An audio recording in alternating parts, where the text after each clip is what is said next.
Harold Bennett, once a respected bank manager, had just stumbled upon something he never thought possible.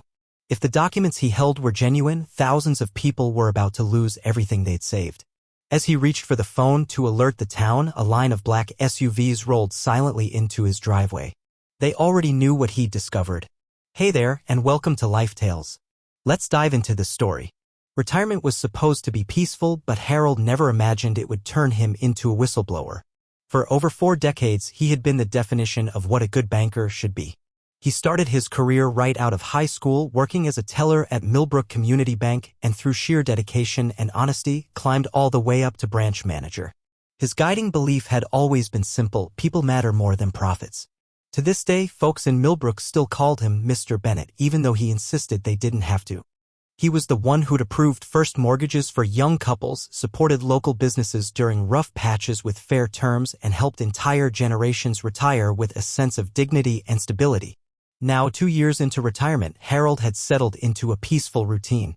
His mornings were spent tending to his apple trees, afternoons volunteering at the senior center where he helped older folks make sense of their confusing financial paperwork, and evenings relaxing on the porch, watching the sunset. Sometimes his granddaughter Lily would join him when she came home from college, and those moments were his favorite. But everything turned upside down 3 days ago when an unexpected call came from an old friend. "Harold, we need to talk," Martin had said, his voice tight with tension. "Not at your place, and definitely not mine.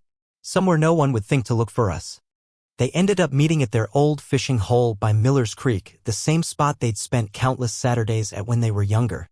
Martin had worked as Harold's assistant manager for 2 decades before Harold stepped down.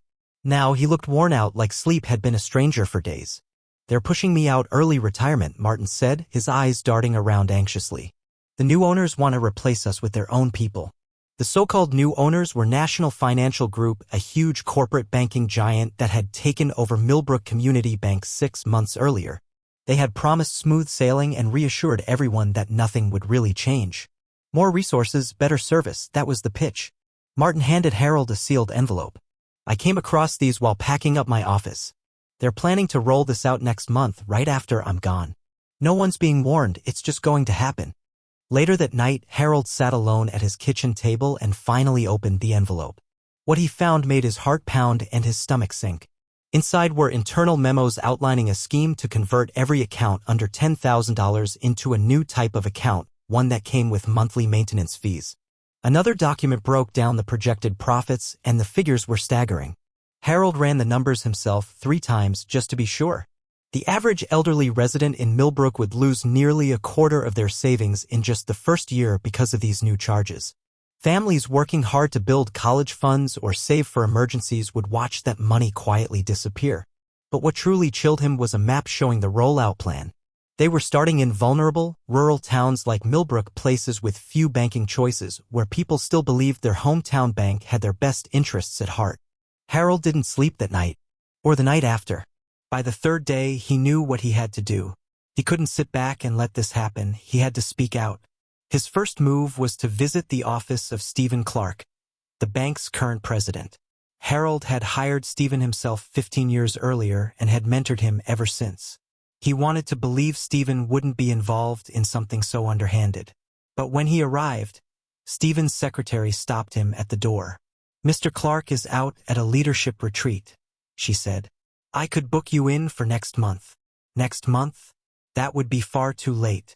By then, the damage would already be done. That same evening, Harold got in his car and drove straight to New York City to see his son, Ethan. Since Harold's wife passed away 5 years ago, his relationship with Ethan had grown distant. Ethan had moved to the city and built a successful career in a major investment firm, chasing the very values Harold had spent a lifetime avoiding: profit over people. "Dad? This is unexpected," Ethan said, opening the door to his sleek, high-rise apartment. "Is everything all right?" Without saying much, Harold handed over the documents. "I need your take on this," he said. "If we don't act, a lot of people are going to lose everything they've worked for." Ethan skimmed through the paperwork, his face unreadable. "This is just how banking works now, Dad. Small accounts just aren't profitable anymore." Harold's jaw tightened. "Profitable? We're talking about people's lives. Mrs. Dalton's retirement. The Jacksons' college fund for their kids." Ethan let out a breath. "You're still looking at this emotionally. But the truth is, banking is a business, not a charity. Harold's voice dropped. When did that become your mindset? These aren't figures on a balance sheet. These are real people. People I've known for decades. And then Ethan said something that hit Harold like a punch to the gut. Honestly, the fee structure isn't unusual. I helped build similar ones for a few regional banks last year. Harold stared at him, stunned. The son he once knew now stood before him, a polished professional in a tailored suit, and felt like a stranger. You've been involved in this? You helped create ways to drain money from those who can least afford it. Their argument was short, but the emotional toll was massive. Harold walked away with two painful truths etched into his heart. His own son had a hand in the scheme, and he was completely on his own. The drive back to Millbrook felt endless, cloaked in darkness and heavy thoughts. By the time Harold pulled into his driveway, his uncertainty had hardened into a clear purpose. If no one else was willing to fight for his community, then he'd do it himself. The following morning, he headed to the public library. There, using the copy machine, he printed out dozens of one-page flyers written in plain, straightforward language that anyone could understand. No complicated financial terms, no hidden clauses, just the facts. Check your bank statements next month. Be alert for unexpected fees. If you can, move your money to the credit union before it's too late. He began at the senior center, quietly speaking with the usual group who attended his financial literacy classes. I've always tried to look out for you, he told them gently. I need you to believe me now. This is important. By the time the afternoon rolled around, he had already made stops at the community hall, 3 local churches, and the town's favorite diner. People listened, not because of the papers he handed out, but because they trusted Harold Bennett. He'd spent a lifetime proving he was worthy of that trust. That evening, the phone rang. It was Stephen Clark. What on earth do you think you're doing, Harold? Stephen snapped.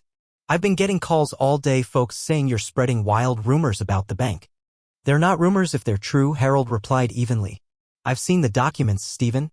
Why didn't you come to me? These are our neighbors we're talking about. Stephen's tone softened, just a little. It wasn't my call. This all came down from corporate. My hands are tied.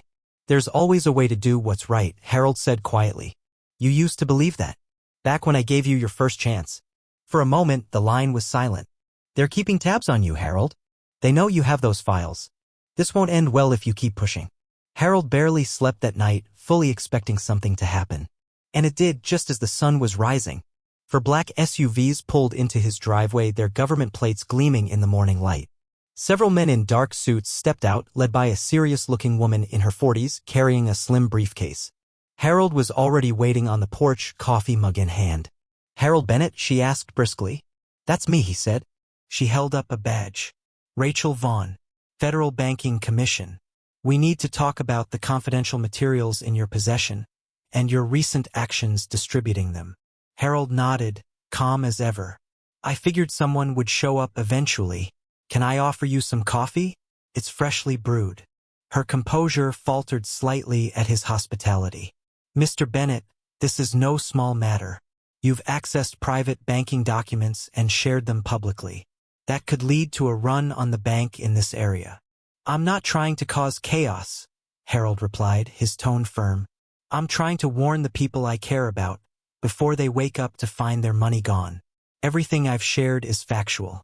You're welcome to see the documents yourself. As they turned toward the house, Harold spotted something unusual through the trees. Cars were pulling into his driveway. Not just 1 or 2, but a steady stream of them. People were stepping out. Seniors from the center, families from town, even some teenagers he'd once helped open their very first savings accounts.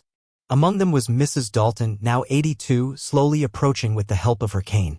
Is something wrong here, Harold? She called out, her voice surprisingly firm despite her age. Just discussing banking policies, Harold replied. Well then, we'll be right here while you do, she said, planting herself in a lawn chair someone had brought along. Others followed her example. Within 15 minutes, over 50 townspeople had gathered across Harold's lawn, standing behind him like a living shield. The agents exchanged tense, uncertain glances. Rachel Vaughn lowered her voice. Mr. Bennett, perhaps we should continue this conversation somewhere more private. Harold shook his head. Anything you need to say to me, you can say right here, in front of the people this actually affects. Vaughn's expression shifted slightly. She gave a subtle signal to her team, and the other agents stepped back toward their vehicles. Take a walk with me, Mr. Bennett. As they moved out of hearing range from the crowd, her professional demeanor gave way to something less guarded. I'm going to level with you, she said. But first, I need to know, where did you get those documents? Harold paused, then shook his head. I can't say. I won't risk putting anyone else in harm's way. She gave a small nod. Fair enough. Mr. Bennett, we're not here to shut you down. The Banking Commission has been receiving complaints from all over the country, places where similar fee systems are quietly being implemented. We've been building a case, but until now we didn't have solid proof of deliberate targeting against vulnerable communities.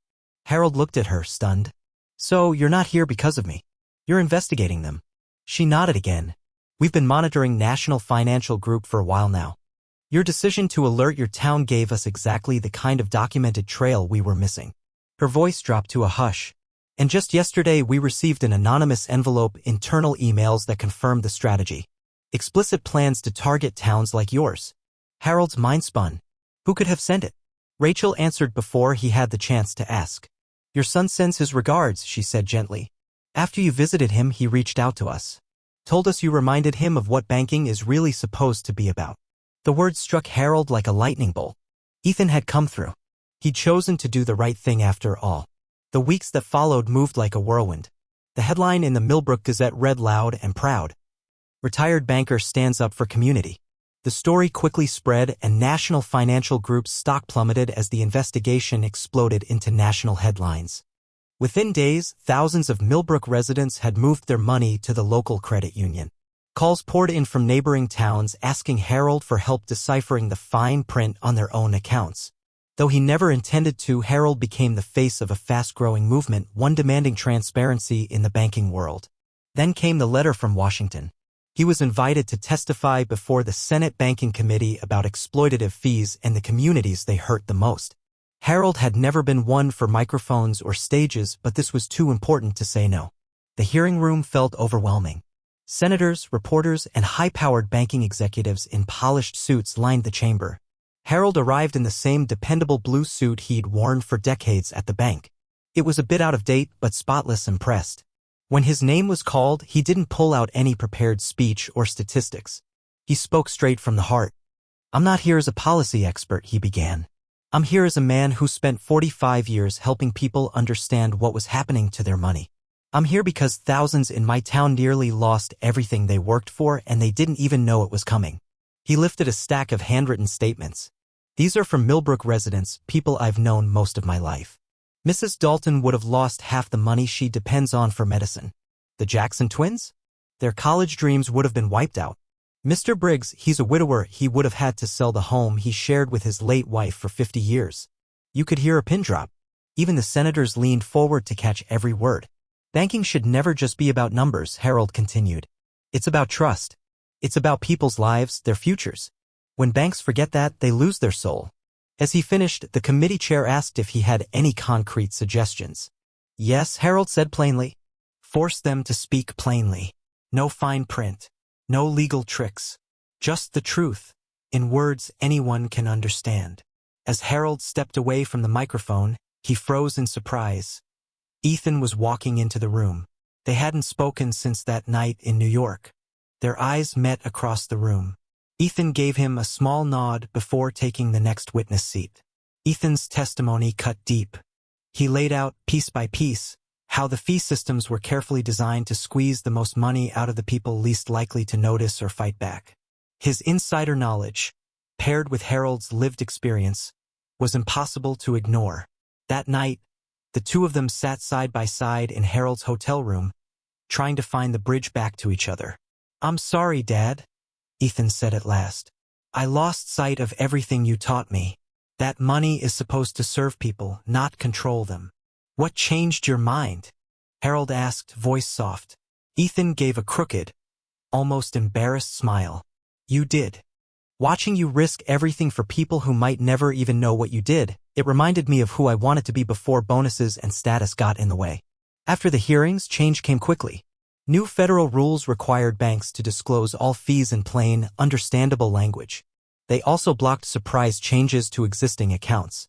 National Financial Group pulled out of its acquisition of Millbrook Community Bank, returning control to the local board. To everyone's surprise, the board asked Harold to come back as interim president during the transition.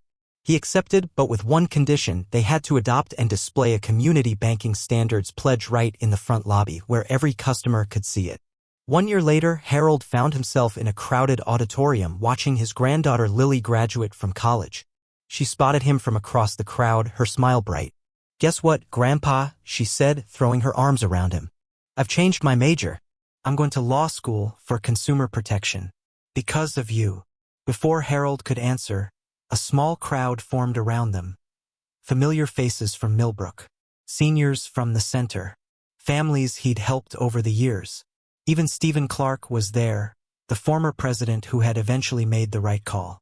Mrs. Dalton stepped forward, her cane tapping the ground as she walked.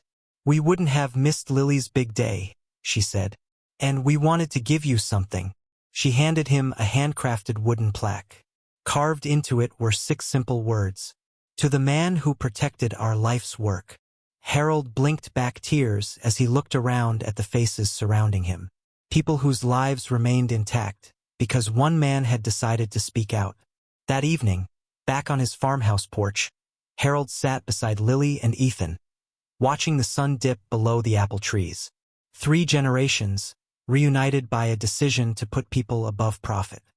"You know," Lily said, breaking the comfortable silence, "most folks go their entire lives without making the kind of difference you did, Grandpa." Harold gave a small shake of his head. "I just did what anyone would do when they finally see the truth." But deep down, as he looked over the quiet land and the community he'd devoted his life to, he knew the truth. Doing the right thing isn't always easy, but it's always worth it. And sometimes it changes everything. Love the story? Tap that like button and hit subscribe for more. And don't leave just yet to check out the next video on your screen. You won't want to miss it. See you next time.